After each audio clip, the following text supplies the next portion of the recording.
ธรรมาตราอันมีหัวข้อชื่อว่าปอยับขันธะก็เหมือนหนังยับตุกข่าห่อไว้เมื่อวันที่20เดือนเก้าปี2562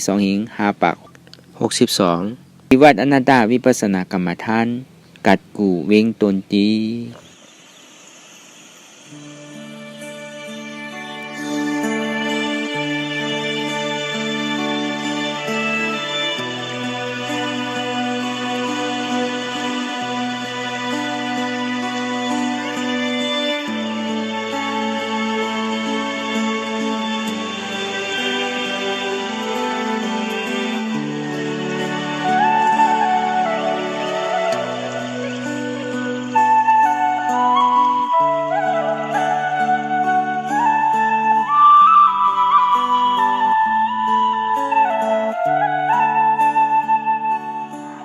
นางปฏิวัติผู้กำในเท้าเผาอันกันไว้สายยตนาสามเจ้าก่อนพุทธังที่พุทธาเจ้านั้นผู้เจมีเก่าคาไว้ข้าอ๋อธรรมังที่ธรรมนาตาเจ้านั้นผู้เจมีเก่าคาไว้ข้าอ๋อสังฆังยาดิยาเปียเจ้านั้นผู้เจมีเก่าคาไว้ข้าอ๋อนบลงกันต่ออาริยะเจ้าเขากูเจ้าก่อนอาริยะเจ้ากูเจ้าคาในยามเมื่อไหร่ก็ดีอันข้าวมูเสแลตั้งกามลง3เปิงได้วนพิษไลลาดพิษไลเฮ็ดทิศมาเจอนั้นแค้นต่อปลดปล่อยวางปันเขาอย่าให้เป็นอันตรายหลงอันเฮตาบมาโผนิปานนั้นเสกรรมติคานอสาธุหนังอนัตตาวิปัสสนาภาวนาหาหันยอดธรรมอนัตตาไหน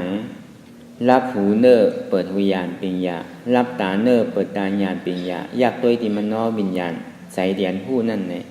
อันใดเสียนอันเนี่ยมันปกเกิดขึ้นมาเนี่ยก็ตัวที่เงามันห้องอันใจหูเหมือนหนังอายตนะทั้งนอกและอายตนะทั้งในเนี่ยเหมือนหนังเสียงเตียนเท่าไรถ่อมได้ยินอยู่ป่นมานั่นในสังเอามาวนอยู่นั่นในสังในห้องว่าเสียงอันที่ป่นมานั่นเนี่ยเป็นอายตนะทั้งนอกเสียงอันที่มาวนอยู่ทั้งในนั่นเนี่ยเป็นอายตนะทั้งในอันสองที่ว่าเสียงอะไรเสียมว่าในที่เท่าไรยินได้ตุ้มเตอร์มาเย้าในมันเป็นเสียงมันหลายกว่าหนังเก่ามันมีเสียงก้นในเสียงก้นนาเนี่ยมันมีเสียงนกเสียงรถเสียงกาเสียงกลใจกลยิงเสียงปีเสียงน้องเสียงปอเสียงแม่เนี่ยมันเป็นเสียงมันหลายกว่านี่ก็มันก็ยาวกว่าดีเสียงมันดีคาตัดแปดตั้งนอกในตั้งในเนี่ยเหมือนหนังหางเดียนเท่าใดหันอยู่นั่นก็เท่าอย่าไปมากมันมีหางในหางหน้าพอยาวก็มันก็หายกว่าหนังเก่าพอมักมันมีเนี่ยมันดีมีหางดีหางจ้าใครหันใครหันเนี่ยมันดีเฮ็ดคือกิเลสเพตื้นเนี่ยก็เปิดเขามักมันมีมันหนังอายที่เขาในโนมหมุนนั่นก็หนังนั้นหนังเก่าพอมักมันมีอายเมียวในอายหอมเมียวในอายหอมเมียวนาเนี่ยมันดีมีหอมเหม็นเจือกโนมเจือกโนมเนี่ยมันดีปอกเกิดขึ้นมันยังอายาสาเตียนเท่าไรกินจิ้มเหมือนนั่นในก็เหมือนหนังนั้นหนังเก่าเพราะเขามักมันมีเมียวในมีเมียวนาในก็มันดีมีเจือกเจือกใครกินใครกินดีกินดีกินในมันดีปอกเกิดขึ้นเมื่อหนังคันธาซี่โกต่อไปตีนเท่านั้นก็ในพวกเขากัดเตอร์กัดตุ้มด้วยมังปอกโน่นมังปอกแข็งมังปอกอ่อนมันเป็นสะพอมันเพราะว่ากับไก่ด้วยเสื้อผ้าคนนุ่งโคไว้นั่นก็หนังนั้นหนังเก่าดีดีก็เพราะเขามักมันมีเนี่ยอาจารย์ที่ว่าหนังคือแล้วมันติ่มตั้นเขาเนี่ยเขาติได้ตั้นมันก่อนเขาสมุทัยเสจจะกูเจอกูลองบาลองเสียงลองหางลองอายลองอายาสะลองการตุ้มเตอร์กำหนำแต่ก็มันติดเจือกอันเสียงหลีหางหลีอายหอมอันหวานอันดีนุ่งเพราะเป็นเสื่องนั้นเนี่ยมันติดเกิด มันจะเป็นกิเลสเตียนตาดิเพตื้นไรเนี่ยอุเบกขาอันเร็วห้ำไรนั่นก็สิ่งที่ได้ยินมาเนี่ยก็วางเหมือนหุ่มยินแปดป้อห้ำมีหยานก็ห้ำไรนั่นก็มันติมาจอมนิจจาเขาอยู่ที่ติบาลองเสียงลองหางลองอายลอยยาสาลองการตุ้มเตอลองเจือกเจือกนั่นเนี่ยอันอายตนะทั้งนอกหกทั้งในหกจำหนำแดงในโลกาเนี่ยมันที่ปอกเกิดขึ้นนั่นแน่จงดีว่าเมื่อเขาย่ำไปหันเจี๊ยบเมื่อเขาย่ำไปหันทุกขะเมื่อเขาย่ำไปหันตราทำเตือนนั่นนี่ก็คือเขาเอาเฉพาะของกับโลกเนี่ยเตี่ยมันเพกิเลสตื้นเพกิเลสอันนำขึ้นเนี่ยมันเพออกที่ไหน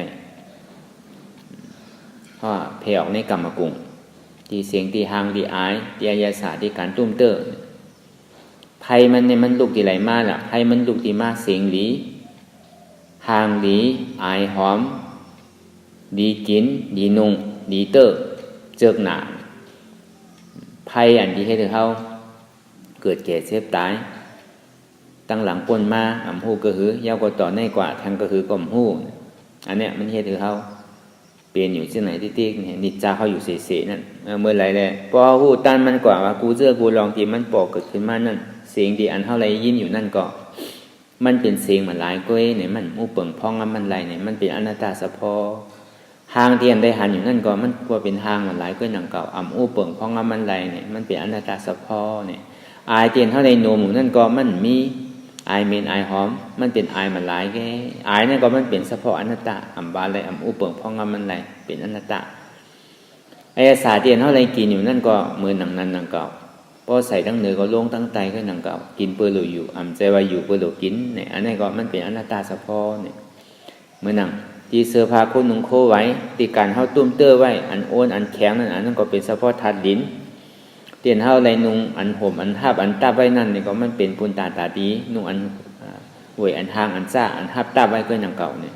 ว่าอุเปิงเพราะงามมันไรเนี่ยมันเป็นอนัตตาเฉพาะใจเตียนเข้ากับทั้งในนั่นเนี่ยก็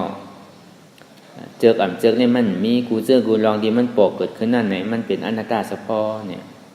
ในเสียงในหางในอายในอายสะในการตุ้มเตอร์แล้วก็ในใจนั่นเนี่ยเฮาติไรผู้ว่ามันเป็นอนัตตาเฉพาะเสียงอนัตตาเฉพาะเป็นหือไว้ล่ะเนี่ยมันเกิดขึ้นตั้งอยู่ลู่กว่าเกิดขึ้นตั้งอยู่ลู่กว่าอันเกิดขึ้นนั่นมันกึมอันที่มันตั้งอยู่นั่นเนี่ยมันก่อมมันกึมเตียนมันรู้กว่านั่นก็อุเปิงพองงามมันไรเนี่ยเป็นอนัตตานั่นมันก็ยาวที่อนัตตาเกิดขึ้นตั้งอยู่รู้กว่ามันเหมือนหนังสายตาวันนั่นน่ะพอตื่นเจ้ามาเนี่ยก็ตาวันพุธออกลอยมาเนี่ยก็กลางวันก็12ไว้เนี่ยพอจำใบจำกลางวันเนี่ยก็พอจำลายเอาเนี่ยก็ตาวันก็เกิงกว่าตกกว่าอันนี้มันเป็นอนัตตาเฉพาะเสียงก็เพื่อว่าอันไรเสียนอันที่มันปอกเกิดขึ้นมาในมันมีอย่างเดียวมันอุเปิงไรก็บอกว่ามันมีสังที่มันอุปเปิงอะไรในตรงนี้เขาว่ามันกึมอันไรที่อันมันกึมนั่นเนี่ยอันอุปเปิงอะไรเนี่ยมันกึมอันมันกึมเนี่ยมันพองงำไรมันพองงำไรเป็นทางหลักเป็นอนัตตาเฉพาะเนี่ยตัวอันที่กับทุกข้านี่เต้ในตัวอันกับยึดมันถือมันเนี่ยมักมันว่ามันเป็นในเป็นนามักมันว่ามันกึมมักมันว่ามันสั่งไรมันเป็นเกาสั่งไรตัวนั่นเตียนมันเป็นตัวทุกขะ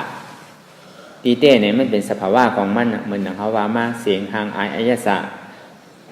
การตุ้มเตอเจอกเจอกเนี่ยมันเป็นเฉพาะของมันกูเสื้อกูลองมันเกิดขึ้นตั้งอยู่เย่าก็ลู่กว่าเกิดขึ้นตั้งอยู่เย่าก็ลู่กว่า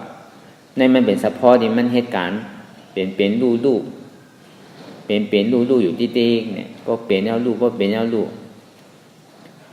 เพราะว่ามันเกิดขึ้นมาโจก็แก้บ่อนกำเหลียวเนี่ยมันตั้งอยู่กำหนึ่งพอยาวกว่ามันลู่กว่ามันแตกอะไรเสื้อหนังคือละเหมือนเฮือเน่าหนึ่งหลังเนี่ยนะเหมือนเท่าเตะใจให้ใหม่ๆที่ก็มันเกิดขึ้นก็ในพออยู่ปียาวเข้าถึงมาปี2 ปีมาก็เตะตั้งอยู่ตึกใหม่อยู่ก็ในพออยู่4-5 ปี10 ปีกว่าตั้งนายาวเนี่ยก็มันก็ก่อยลู่เก่าเศร้าว่ามองกว่าอันนี้เฮาว่ากับไก่ลองเพิ่น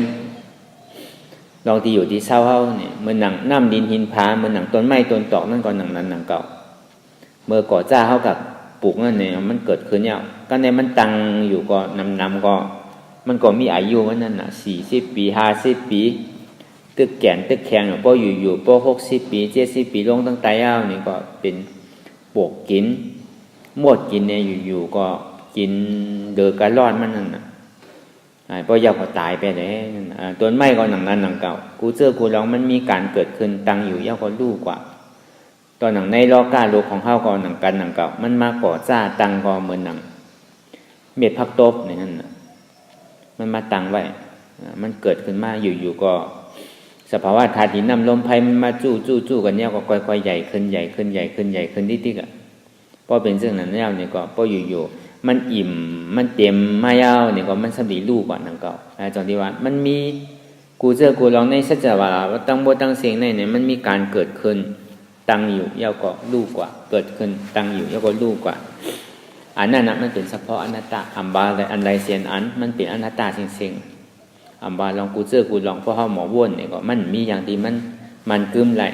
ก็บอกว่าอันไรมันกึมไหลนั่นเนี่ยมันตั้งเนี่ยมันตั้งเต้มันตั้งอยู่โจแก้วอันคำเดียวอ่ะก็ในเพราะว่าแตงในตัวเฮาก็หนังนั้นหนังเก่าเมื่อเฮาเกิดขึ้นมาเนี่ยมันติดตั้งอยู่กับมือข้าวยามมืออายุ30ต่อถึง50 21ต่อถึง50เนี่ยตึกเฮ็ดตึกหาอะไรง่ายมากง่ายนี่มันก็ติดตั้งอยู่จงแก้บ่อนกำเหลียวก็ในพออายุ40 50เกิงกว่าตั้งนายเอาเนี่ยก็อายุอาสาเกะมานี่ก่อยๆเกิงก่อยๆลูกกว่านั่นน่ะเกิดขึ้นตั้งอยู่แล้วก็ก่อยๆเสื่อมก่อยๆลูกกว่าเหมือนหนังโคใจโคซอยเฮาเหมือนหนังตั้งแต่เสียงเกตั้งแต่ก้าตั้งแต่อีหยังก็ยาวเสื้อผ้าโคนุ่งโคไว้เฮาก็เมื่อมันเกิดขึ้นหันยาวตากะหันจับใส่ยาวเนี่ยพอหันจับใส่ยาวพอเจอก็เอามาโจแก้บ่อนกำเดียวเนี่ยโคนุ่งโคไว้เฮาเนี่ยก็เฮาก็นุ่งป่นเหลือเสีย3ปอก4ปอก5ปอกมันใหม่เต้ๆก็ตามปออยู่ๆปออันใหม่มาทางเนี่ยก็เฮาปอลุ่มลามันยาวเนี่ยเฮาสักเข้าสู่เข้าสวยมันยาวเนี่ยก็ปอ5 6ปอก7 8ปอกมาก็มันก่อยๆเก่ากว่าพอเก่าก็ค่อยๆตีลูกก็เป็นแผ่น7คง7ตี7ตั้ง7มือกว่า8นั่นน่ะจองนี้ว่าตั้งแต่เสื้อผ้าโคนุ่งโคไว้เฮาก็พอเฮาต้วยเข้ากับอันนี้ก็มันเป็นอนัตตาเฉพาะจริงๆเกิดขึ้นตั้งอยู่ยาวกว่าลูกกว่าเกิดขึ้นตั้งอยู่ยาวกว่าลูกกว่าอันนี้มันเป็นเฉพาะมันเป็นสภาวะของมันน่ะจองนี้ว่าอันใดที่มันเป็นสภาวะของมันมีอันใดที่มันอุปเปิงอะไรมันมีอันใดที่อันผ่านปันอะไรมันมีอันใดที่เปิ้นเฮ็ดปันไรมันมีนั่นจนนี้ว่ากูเจอกูลองมันเป็นสภาวะของมันเว้ก็อันตัวทุกข้าได้เต้เนี่ยก็เบอร์เฮากับมักมันว่ามันเป็นในเป็นนามันมีในมีนาตีเต้มันมีเต้กูเจอกูลองมันเกิดขึ้นตั้งอยู่ลูกกว่าอันนั้นน่ะอัตตามันก็ยึดว่ามันมีโตมันมีใจมันมีเวทนานั่นน่ะอัตตาก็ยึดว่าในก็ยึดขันธานั่นน่ะพอที่เอาคุกจูป้อมมดๆสิงๆก็รูป้าในเป็นเกาในเป็นรูป้าวิญญาณในเป็นเกาในเป็นวิญญาณนาขันธาเวทนานาขันธาในเป็นเกาในเป็นเวทนานาขันธาสัญญานาขันธาในเป็นเกาในเป็นสัญญานาขันธาสังขารนาขันธาในเป็นเกาในเป็นสัญญานาขันธาอันนี้ก็เปิดอัตตากับยึดมักมันยึดยาอัมพานั่นน่ะจองที่ว่าเพราะหูตั้งแต่เงามันกูเจอกูลองอันที่มันเป็นเพไพเตี่ยมันเพไพห้าวแห้งแขนหนาที่มันเป็นอันแปดหลงนั่นเนี่ยมันเป็นตัวสุขานั่นตัวอันเจิกตัวอันเสียงดีหางดีอายหอม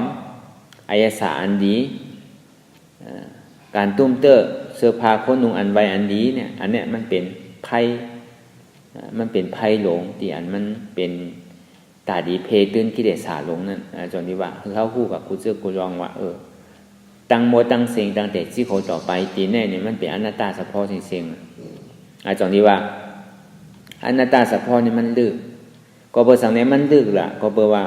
ในหลอกคางเขาตั้งโมตั้งเสียงเนี่ยโคใจโคสอยตีอยู่ตีเศร้าอันเดนมีเนี่ยอันที่มันใจอยู่ในหอในเฮือนเฮาในตัวในใจในซอยเฮาอันแต่งอันห่างอันยองอันสังกูเจอกูลองนั่นเนี่ยมันเป็นของปิ้งแยบเสียงๆมันเป็นของปิ้งแยบใจมันคืออายงกับจับเมียวหนึ่งอันในหางหลีอันนาหางหลีเนี่ยอันเนี้ยจองดีว่าอันนี้มันนำพ้นตีพ้นตั้งหนาเนี่ยกาปานเมื่อเลียวแค่นำกาปานพุทธาข้ามผ้าเป็นเจ้าในยังวาเกะโกนก่อนมันก็ถ่อมตะลาก็มันป่องใจง่ายก็เพราะว่า ปีเงียบมันเก๋มันมีรถมีการมีเครื่องบินมีทีวีมีพงเนี่ยอันใดก็มันเป็นสภาวะจังที่ว่ามือกาปานมือเก่าๆแน่กิเลสาเปิ้นบ่นำกาปานมือเหลียวนี่กิเลสามันนำจังที่ว่านั่นน่ะก็เปิดอันเนี่ยที่มันทับตาไว้อนัตตาเฉพาะนั่นอัตตาเนี่ยมันทับตาไว้หมดก็เปิดว่ามันทับตาไว้หมดแต่จังที่ว่าอนัตตาเนี่ยมันลึกน่ะก้อยกาพอเฮาป่องใจเข้าใจอีเดียวนี่ก็มันก็ลึกนำเก่าเพราะฮู้เส้นต่างมันยาวนี่ก็อันนี้คือเฮาค่อยๆวนเขาก็ค่อยๆตัดเขาก็อันใดเส้นอันเตียนเฮาก็คล้องคำไว้ในเสียงก็หลีในหางก็หลีในอายก็หลีในอายาสาก็หลีในการตุ้มเตื้อในเจิกอ่ำเจิกนั่นก็หลีในอายตนะตั้งดอกเลยตั้งในอันนั้นกับคล้องคำในอันที่ว่าขันธาตัวทุกข้านั่นอาจารย์ที่ว่าในตัวทุกข้าเสียจานั่นเกิดเป็นทุกข้าแก่เป็นทุกข้าเจ็บไหมใครหนาวเป็นทุกข้าตายเป็นทุกข้าจากที่ทุกข้าเนี่ยเกิดมาในข้าวตั้ง8 เดือน9 เดือน10 เดือนจากที่อยู่ในต้องเนี่ยอันนั้นห้องว่าทุกข้าจาราทุกข้าเนี่ยก็ในพอเกิดมาเป็นดวงอ่อนหนึ่งวันต่อถึง1 เดือนเนี่ยจังคอมจังสังโลก็ในต่อถึงปี2 ปี3 ปี10 ปี20 ปีนี่ก็มันก็เกิง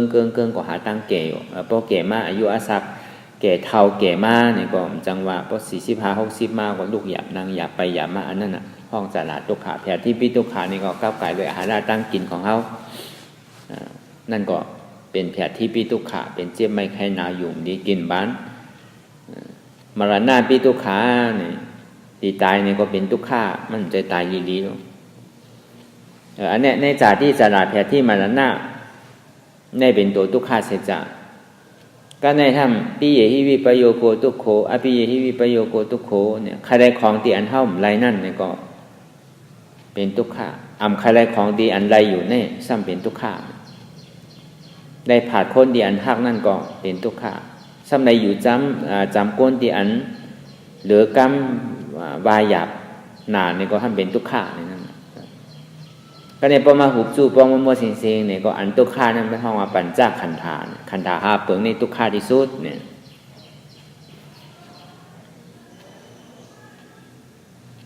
ขันธา5 เปิงเป็นหือไว้น่ะในรูปะขันธาปิทุกขาเนี่ยในรูปะขันธาปิทุกขาในการตั้งแต่จี้โคต่อไปตีนเนี่ยเตียนเท่ามันนั่งรับตาหาอยู่พ้องย่ามเหลียวนั่นในเท่าติได้หารเนี่ยติได้หารนั่นเต้มันในห้องว่าปรมัตถ์อันดีว่ามามือเศร้าได้ก็ถ่อมอยู่ก้อยกาหัวห้อมป่องหันอยู่ก้อยกาห้อมเข้าใจหนังเก่าก้อยกาคือเขาหนังหือเลยเขาดียุ่มเขาหันห้อมสังเวก้าในหนังหือซ้ำดีขึ้นหันสังเวก้าในตัวเจ้าเก่าขึ้นจ้ะอันนั้นเนี่ยมันเป็นสังเวก้าเตียนตัวเปิ้นหันเปิ้นเกิดเป็นทุกข้าแก่เป็นทุกข้าเจ็บไม่ใครหนาวเป็นทุกข้าตายเป็นทุกข้าอันนั้นไล่เฮ็ดตั้งพิษตั้งเปิงเฮ็ดอกุศลไว้นี่ก็ว่าหนึ่งเจ้ามานี่ก็อันนั้นก็มันก็เป็นทุกขาที่ได้รับวิบากกรรมที่ได้เฮ็ดไว้อาจารย์นี่ว่าเพราะหันในหาเปิงในนี่ที่ได้มีมโนกุศลวจีกุศลกายกุศลมโนกุศลก็ปองว่าอันมหาใจนั่นน่ะเงามันเป็นใจนั่นน่ะวจีกุศลเนี่ยกายกุศลที่ได้คัดใจแหละที่ได้สั่งนี่ก็เมื่อเหลียวแต่ก็เฮาซุ่มเอาหนังเก่าเฮามาตัวใจเฮาเนี่ยตัวใจนั่นมันเป็นเงานั่นน่ะเป็นปิญญาจนที่ว่าเตียนมานั่งรับตาอยู่พ้องยามเหลียวนั่นเนี่ยเฮาที่ได้หันสังเนี่ยที่ได้หันรูปะขันธาปิทุกขาในรูปะขันธาปิทุกขานั่นไหนมันมีเฉพาะเจ็บแกนต้งตอดเนสานสั่นไหวไม้กัดอ่อนแข็งสู้ตุ่มซับยายจึมหยอดเป็นลูกในห้องว่ารูปะขันธาปิทุกขาก็บอกว่ามันมีเจ็บแกนต้งตอดเนสานสั่นไหวไม้กัดอ่อนแข็งสู้ตุ่มซับยายจึมหยอดเป็นลูกในส่วนที่ห้องว่าเป็นทุกขาส่วนที่ห้องว่ารูปะขันธาปิทุกขาอย่างก็ในเพราะว่ามาเอาหยุ่มยามารูปะขันธาเนี่ยเป็นเก่าเนี่ยเป็นรูปะขันธาในห้องว่าสักกายะมีสาธิที่เนี่ยนั่นแหละมีสาธิที่ทำมีอัมหันเนี่ยทำอนัตตามีอัมหัน ไปจอมเสียนตั้งสังสละคอกตายคอกเกิดเนี่ยนะที่ป้นมาที่เฮาหยุ่มยำกันเจ้านั้นเสียงก็ในไล่อันตาที่เอาตัวนี้ออกที่ได้ยากขันถาแปดนั่นเนี่ยที่ได้กอยขันถาแปดนั่นเนี่ยที่ได้ว่าคือละรูปะขันถาปิทุกขะที่มันมีเฉพาะรูปธาตุอันเจ็บแก้นตรงตอดนิสานนั่นมันเป็นเฉพาะธาตุดินน้ำลมไฟก็บอกว่ามันมันกึมธาตุดินน้ำลมไฟนั่นในส่วนที่ห้องว่ามันเป็นทุกขะห้องว่ารูปะขันธาปิทุกขะก็บอกว่ามันมีรูปธาตุมันมีเฉพาะธาตุดินน้ำลมไฟเนี่ยส่วนที่ว่าเป็นทุกขะทุกขะในว่าอะไรอุปเปิงเพราะงั้นมันอะไรเป็นอนัตตาวาดีในรูปะขันธานี่ก็ไรก็ในวิญญาณขันธาปิทุกขะใจที่อันกับหู้จักว่ามันเจ็บแกนต้องตอดเนี่ยซานสั่นไหวไม่กัดอ่อนแข็งสู้ตุ่มจับยายจึมหยอดเป็นลู่ใจที่อันกับหู้จอมนั่นหู้จอมว่ามันเป็นรูปธาตุนามธาตุนั่นมันเป็นทุกขะซ้ำหันดีทุกขะนั้นว่างเป็นอนัตตาก็ไรอันนี้พอในป่องเขาว่ารูปะขันธาในใจเก่าในใจรูปะขันธาก็บอกว่ารูปะขันธาในมันกึ้มมันจังได้ใจเก่าในใจรูปะขันธาก็บอกว่ารูปะขันธาในมันจ้อมใจเก่าไรมันจ้อมที่เก่าเหมือนหนังเก่าวนไรเหมือนหนังโตเก่าไรเนี่ยตอนนี้ว่ารูปะขันธาในใจเก่าในใจรูปะขันธาก็บอกว่ารูปะขันธาในมันเป็นทุกขะรูปะขันธาในมันกึ้มเนี่ยก็บอกว่ารูปะขันธามันกึ้มนั่นเนี่ยตรงที่ห้องว่ารูปะขันธาในเป็นทุกขะก็บอกว่าทุกขานั่นก็บาอะไรอุปเปิงพ่องมันไรนี่เป็นอนัตตาอันนี้เขาวนดีรูปะขันธานี่ก็ไรก็ในวิญญาณขันธาที่ว่ามาเมื่อเจ้านั้นใจเก่าในใจวิญญาณขันธาก็บอกว่าวิญญาณขันธานั่นมันกึมมันใจเก่าก็บอกว่ามันเป็นทุกขาบาอะไรอุปเปิงพ่องมันไรนี่เป็นอนัตตาวนดีวิญญาณขันธานี่ก็ไรก็ในเวทนาขันธาในใจเก่าในใจวิญญาณเวทนาขันธาเขาที่ไรว่างที่ไหนเวทนาเนี่ยใจเขาเนี่ยใจเวทนาสังว่ามันเป็นของเขาเต้เนี่ยมันที่ไรสุขาเสียอย่าไปทุกขาสิปอกก็บอกว่ามันพองงั้นมันไหลทุกขาก็มันกึมสุขาก็มันกึมอุเบกขานั่นก็มันกึมนั่นสังที่ว่าเวทนาขันธาในใจเก่าในใจเวทนาขันธาก็บอกว่าเวทนาขันธานั่นมันกึมมันเป็นทุกขะบาอะไรอุปเปิงพองงั้นมันไรในเป็นอนัตตาเฉพาะเนี่ยอันนี้ในตัวเวทนาขันธาก็ในสัญญาขันธาในใจเก่าในใจสัญญาขันธามันจะว่ามันดีต้องอยู่ต้องไปวนในต้องไปเจ็บนั่นเลยสังเนี่ยมันมีอยู่สองเปิงพอเขามีอย่างดีคลองขำใจเขาไว้เนี่ยพอเขามาวนเมื่อไรก็สัญญาตัวนั้นมันมาต้องไว้อยู่ที่กล้วยกามันดีเป็นที่นั่นเสียให้มันเป็นอย่างเก่ามันเป็นปอกให้อาจารย์ดีว่าสัญญาขันธานั่นก็มันกึ้มก็ในเพราะสัญญาขันธาไปในที่อันมันตุ้มเตื้ออยู่ที่เก่าที่เลี้ยวก็หมอค่ายายลายเนี่ยเขาหยุ่มยามามันหมอค่ายายลายดีเต้มันก็ค่ายอยู่ก็เบอร์มันเป็นเสื่องนั้นในห้องว่าสัญญาขันธานั่นใจเก่าในใจสัญญาขันธาสัญญาขันธานั่นเป็นมันกึ้มเนี่ยสัญญาขันธาในบาอะไรมันกึ้มเป็นทุกขาในใจเก่าเป็นอนัตตาเฉพาะเนี่ยอันนี้เขาวนดีในสัญญาขันธานี่ก็ไรก็ในสังขารขันธาในใจเก่าในใจสังขารขันธาก็บอกว่าสังขารเรียกลายค่ายอยู่กูขิงข้าวยำกึดดื้อสังขารกรรมก่อทุกขากรรมก่อสุขขาเมื่อมันเรียกลายค่ายอยู่ในมันมีอาการสองอันหนึ่งทุกขาสองสุขาอุเบกขาเนี่ยมีเนี่ยอาจารย์นิวานในสังขารขันธาเนี่ยมันหันเฉพาะเป็นรูปหันเฉพาะเรียกลายเป็นอนิจจเฉพาะนั่นน่ะเรียกลายก็ใครเป็นสังเป็นก็เป็นเย้ารูปเป็นเย้ารูปในจังที่ว่าสังขารขันธาในใจเก่าในใจสังขารขันธาก็บอกว่าสังขารขันธานั่นมันกึมก็บอกว่าสังขารขันธานั่นมันกึมในจังที่ห้องว่ามันเป็นทุกขะบาอะไรอุปเปิงพองงั้นมันไรในเป็นอนัตตาเฉพาะอันนี้เขาวนอยู่ในตัวสังขารในก่อนไรในขันธาหาเปิงในรูปวิญญาณเวทนาสัญญาสังขารในหาเปิงเนี่ยอันนี้มันเป็นตัวทุกขะลงอันนี้มันติดเลยกวายไปแล้วเนี่ยอาจารย์ดีว่าพอมาหูจู่ปองมัวเสียงเนี่ยก็มันไม่ยาวดีว่าสัพเพสังขาระอนิจจานั่นนะสังขารตั้งโมตั้งเสียงในชัจจราตั้งโมตั้งเสียง26 คงนั่นเนี่ยอาจารย์ดีว่า อาปายาสีภูมิสีตั้งแต่สัตว์ได้สารเป็นจากอสุรกายหน้าร้ายอันนี้ห้องว่าสีเมืองโค้งกลาง1ห้องว่าหาเมืองผี6โค้งห้องว่า11ยาวกว่าเมือง35โค้งในห้องว่า26โค้งเนี่ยอันนี้เป็นตีปุถุศาสนาอยู่เสียงๆอ่ะห้องว่าสังขาราก้วยการในจันสุทธาวาสาหาปงนั่นในเป็นเจ้าอนาคามเขาอยู่อันนั้นเป็นห้องว่าเจ้าอริยาเขาอยู่อันนั้นเป็นสอนป้าเพราะว่าสุดจวนนั่นก็เป็นยะหันตะเขานี่ป่านคำเดียวอ่ะปอกอยู่ที่นั่นก็ปอกขึ้นแล้วว่ะอันนั้นส่วนนี้ว่ามาเหมือนเจ้าว่าอันว่าสังขาราอันว่านั่นตีเลยรับสังขาราอะไรก็บอกว่ายังตึงมีสังขาราอยู่นี่ก็มันตีเป็นสเปสังขาราอนิจจานี่นั่นนะ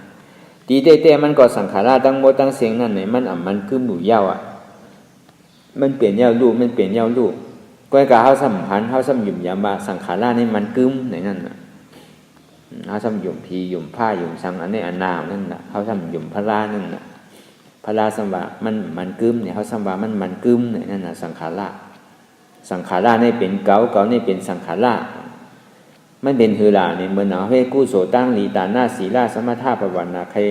สุท้องเป็นก้นดีพีลีสางลีเนี่ยคืออะไรทบอะไรญาพระเช่นที่ในเตียนเขาสุท้องกันนั่นเตียนเขาดูเขาตั้นยังก็เย้าแต่พอเขาสุท้องยังใครไรพระว่าอยู่ในปองว่าเขายังตึกหันพี่เขายังตึกใครไรสังขาราอยู่ในนั่นน่ะจนที่ว่าเขาเวียสังก็เขาก็ติได้พูดตั้งยันอันเขาว่าใครออกมือปนรอดในสังสารบททุกข้าตาดีเกิดขึ้นก็ง่ายๆเกิดแล้วก็แก่เจ็บมันทุกข้าน่ะเกิดแล้วตายในดีโกน่ะหันพยาหยาดหันเพศไพ่เกิดแก่เจ็บตายเนี่ยใครออกปนทุกข้าอะไรเนี่ยอันนี้พวกเขาหันเรื่องนั้นเนี่ยก็เขาเป็นภิกขุเขานุงพาเหลืองเขานุงสังกรเหมือนเขานุงพาเหลืองเขาอยู่เพิ่นก็เขาก็เหมือนเขาเป็นภิกขุเยอะก็อันหันเพศไพ่เกิดแก่เจ็บตายเนี่ยใครออกปนรอดมัน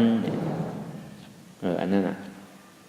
จนที่ว่ามันไม่ยาวที่ไรมันไม่ยาวที่สัพเพสังขาราอนิจจาสังขาราตั้งหมดตั้งเสียงหาเปิงที่ว่ามาเมื่อเจ้านั่นเนี่ยมันมันกึมสีอันไหนนั่นสัพเพสังขาราอนิจจานั่นสัพเพสังขาราทุกขาก็ว่าสังขาราหาเปิงรูปวิญญาณเวทนาสัญญาสังขารานั่นมันกึมแหละก็บอกว่าสังขารานั่นมันกึมแหละสองที่ห้องว่าสังขาราเนี่ยมันเป็นทุกขาอะไรมันกึมนั่นมันเป็นทุกขานั่นส่วนนี้ว่ามันเป็นทุกขาสัพเพสังขาราอนัตตาสังขารานั่นเป็นอนัตตาเฉพาะก็บอกว่ากูเสื้อกูร้องมันมีการเกิดขึ้นตั้งอยู่ย่อก็ดูกว่าเกิดขึ้นตั้งอยู่ย่อก็ดูกว่าที่ว่ามาตั้งแต่เงานั้นมันเป็นอนัตตาเสียงๆสังขาราเว้ยกะเฮาผ่านถึงว่าเฮาอยู่ว่าสังขาราเนี่ยมันกึมสังขาราเนี่ยเป็นสุขะสังขาราเนี่ยเป็นอัตตาเก่าใครเป็นสังขารเป็นเก่าเป็นก้นตายก็ตึงที่เป็นก้นขึ้นแก่เนี่ยเก่ายามมีปกติตายเก่าก็ตึงที่มีขึ้นก้อยเนี่ยเก่ายามห่างหลีปกติตายเก่าก็ตึงที่ห่างหลีก้อยเนี่ยมันหยุ่มยามจึงนั่นที่แต่มันเป็นจึงนั่นก็ในปมายาวเต้เนี่ยก็สัพเพธัมมาอนัตตานั่นแต่อันที่ออกเมื่อป้นใดนั่นเนี่ยเขาจะได้หาธรรมเนี่ยนั่นสัตวะทั้งหมดทั้งเสียงนั่นเนี่ยสัพเพสัตวะทั้งหมดทั้งเสียงเนี่ยธรรมาเป็นอนัตตาสัตวะทั้งหมดทั้งเสียงธรรมานี่ก็เป็นทุกขาเพราะว่าอะไรสัพเพธรรมาสัพเพสัตวะทั้งหมดทั้งเสียงเนี่ยธรรมาเนี่ยมันเป็นทุกขาเนี่ยอนัตตาผู้ว่าทุกขานั้นมันเป็นอนัตตาอัมบาลัยนั่นนะปฏิบัติสัพเพก็บอกว่าสัตวะทั้งหมดทั้งเสียงธรรมาก็บอกว่าทุกขาสัตวะทั้งหมดทั้งเสียงเป็นตัวทุกขาอนัตตาอัมบาลัยมันก็เป็นอนิจจทุกขาอนัตตาไว้นั่นก็อันนี้เพราะว่าหัวอันถึงโดนในก็จงดีว่าสัตวะเนี่ยเพราะสัตวะในตัวเฮานี่ก็ห้องสัตวะธาตุหินน้ำลมไฟ4เนี่ยทุกขาสุขะเป็น6แล้วก็วิญญาณเป็น7อันนี้เป็นสัตวะเป็น7ก็ในเพราะสัตวะทั้งหมดทั้งเสียงในสัตวะทั้งหมดทั้งเสียงในคงดูป้าคง ทุกขติสุขตินั่นเนี่ยมันนั่นก็เป็นเจ็ดนั่นก็เพราะว่าทุกขติปรุงนั้นสี่เนี่ยสุขติปรุงในสองเนี่ยทุกขามาสุขานี่เป็นหนึ่งเนี่ยทุกขติปรุงนี่เป็นอย่างละไปให้สี่ภูมิอันนี้ห้องว่าทุกขติสี่สุขติสองก็เมืองโครงกลางในเมืองผีนี่เป็นสองเป็นหกทุกขามาสุขาเนี่ยนี่ว่าเมืองสางหลูป้าหลูป้าเนี่ยนี่เป็นเจ็ดเหมือนกันนี่ก็เป็นสัตวะในสัตวะอันในสัจวะหรืออันนั้นในสัตวะเป็นเจ็ดอาจารย์นี่ว่าในสัตวะทั้งหมดทั้งเสียงไปเป็นอริยะเดี๋ยวนั้นเนี่ยเพราะว่าสัพเพสังขาราสัตวะทั้งหมดทั้งเสียงสังขารทั้งหมดทั้งเสียงธรรมาเป็นทุกขาอนัตตาเป็นอนัตตาเฉพาะอันนี้คือเราหาหันตัวแน่ที่เต้มันก็ชาติอันวานนี่ก็ปลาเฮาในปลาเฮากองในธาตุดินน้ำลมไฟในทุกขาสุขะในวิญญาณมีกูอันเนี่ยเป็นโบเป็นกายก็มีหมดธาตุดินน้ำลมไฟก็มีเขาก็มีทุกขาสุขะเขาก็ฮู้จักว่าอันใดทุกขาสุขะอันใดเปลี่ยวอันใดทุกขาเขาก็ฮู้อยู่วิญญาณเขาก็มีอยู่ก้อยกับเขามีญาณตาที่ยอมรับทุกขามีญาณตาที่โวนใช่ก้อยกับโกนเฮาเนี่ยมันดีว่ามันมีญาณนั่นแกกะอันมันโตมาเนี่ยมันมีญาณสมาธิที่ญาณสมาสังกัปปะแกกะก้อยกับบ่เฮามีญาณสมาธิที่หันหมันแม่นญาณสมาสังกัปปะหมันแม่นนี่ก็เฮาก็เปิงกันสัพตวานั่นน่ะมันเปิงสัตว์นั่นน่ะเพราะเฮามีญาณนี่ก็เฮาก็เหนือสัตว์นั่นน่ะมันเป็นสิ่งนั้นก็เดี๋ยวอันนี้เขากับในขันธาหาเปิงเตียนว่ามาเหมือนเจ้านั้นก็ในประมาณยอแก็บเต้ในขันธาหาเปิงนั่นนี่ก็สัพเพสังขาราอนิจจสัพเพสังขาราทุกขาสัพเพธัมมะอนัตตาที่ยาวๆมันก็ยาวขึ้นอนัตตาไว้หนังเก่าก็ในปอมหาเนี่ยที่หุบจูปองมัวเสียงๆเนี่ยก็มันขึ้นมายาวดีในรูปวิญญาณเวทนารับตาหาอยู่พอหายเอาดีเลยหันเจ็บมันเป็นการมันในนั่นน่ะก็ว่าเจ็บมันเป็นการมันใจการเท่าคือมันให้การมันเป็นเฉพาะธาตุดินน้ำลมไฟที่มันเกิดขึ้นดีรูปธาตุก็การที่ได้ฮู้ว่าอันฮู้จักเจ็บมีทีไรอันไหนมันเป็นการเท่าเนี่ยการเท่าถูกที่ฮู้อันกับฮู้เต้มันมีทีไรเนี่ยมันมีดีใจมีดีมันนอวิญญาณมันมีหัวมีขามีมือมีตีนเนี่ยหันเจ็บฮู้ว่าเจ็บในมีทีไรเนี่ยเป็นสมาธิที่ตั้งหันหมันแม่น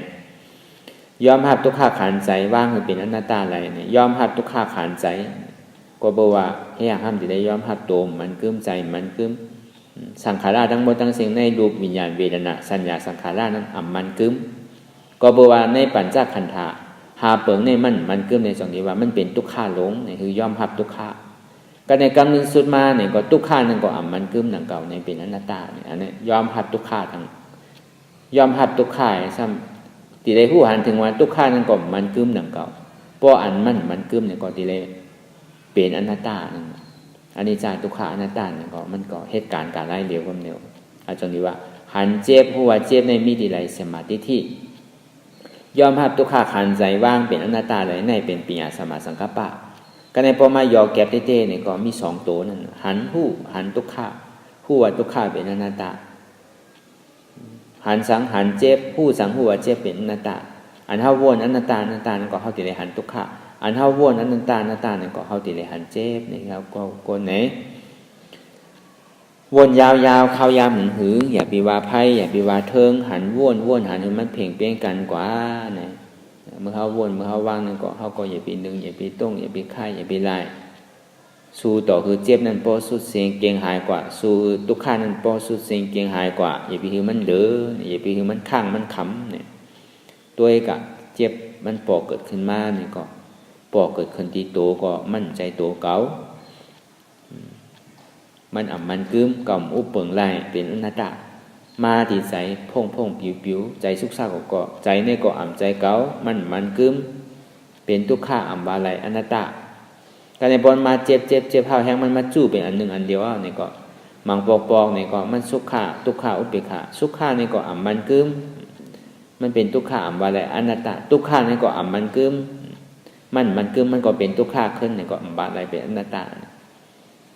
ในรูปวิญญาณเวทนาเนี่ยพอเขาว่างอะไรเนี่ยก็เป็นอนัตตาในตัวในใจในเจ็บพอเขาว่างอะไรเนี่ยก็เป็นอนัตตาถ้าเขาสืบการปฏิบัติอนัตตาวิปัสสนาก่อนตั้งนาน